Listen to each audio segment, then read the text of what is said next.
Hey guys, welcome back. In this video, I'm going to show you what are editor grid lines. Let's get started.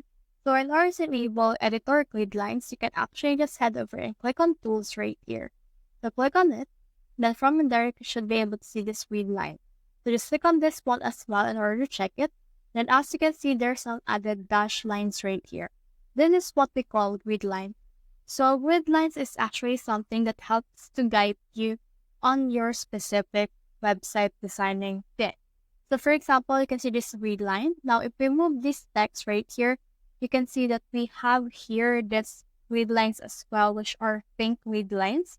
This will serve in order to make sure that your text or your element is actually aligned to the element that is actually under it or below it or beside it or near it. So for example, I want to align this text into the part right here of welcome. So I can actually just move this around until I reach the welcome part wherein it will snap this one right here.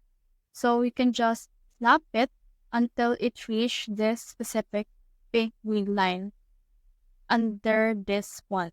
So you can just wait for that and then assign it right there. So you can also move this.